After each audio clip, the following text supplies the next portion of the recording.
All right, this is for number 9. 9 says to draw an acute triangle with 3 angle bisectors. So here I drew an acute triangle, and then I drew the lines in blue there are the angle bisectors. Remember, an angle bisector, well, first of all, an acute triangle has 3 angles that are less than 90 degrees. So make sure you draw an acute triangle first, and then draw the angle bisectors. The angle bisectors, they are rays, lines, or segments that bisect each of the angles of a triangle. So here I've drawn the angle bisector. It has divided this angle of the triangle into 2 equal angles. Notice I've marked them with 2 little curved lines to show that those 2 angles are congruent.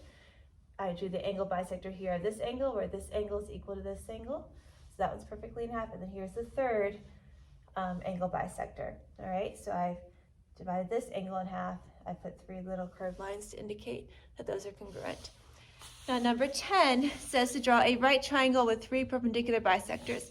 I did this back in number 4, but I'll draw it again just so that you guys can see how to do that. So this one I'll draw from the beginning. So a right triangle. So I'm going to draw a triangle with a right angle in it.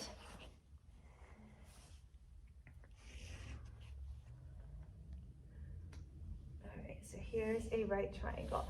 Again, a right triangle is going to have a right angle. So the directions say to draw a right triangle with 3 perpendicular bisectors. And again, a perpendicular bisector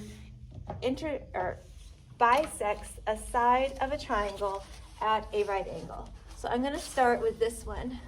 So again, I'm kind of going by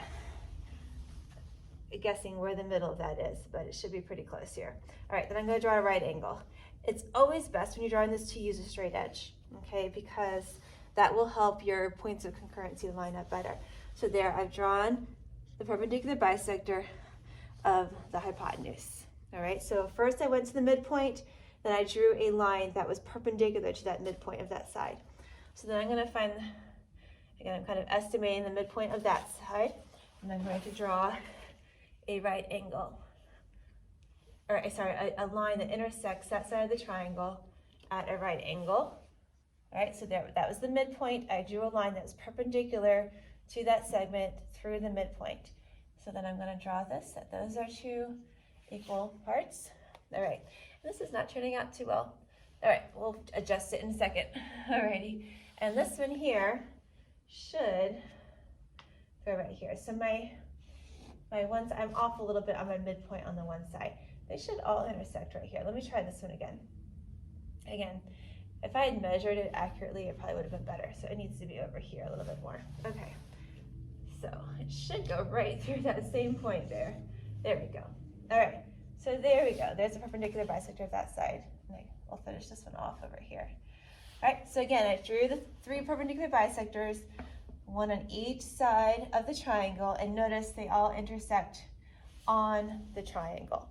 Okay, that is number 10. So number 9, number 10, 3 angle bisectors on an acute triangle. Number 10, 3 perpendicular bisectors on a right triangle.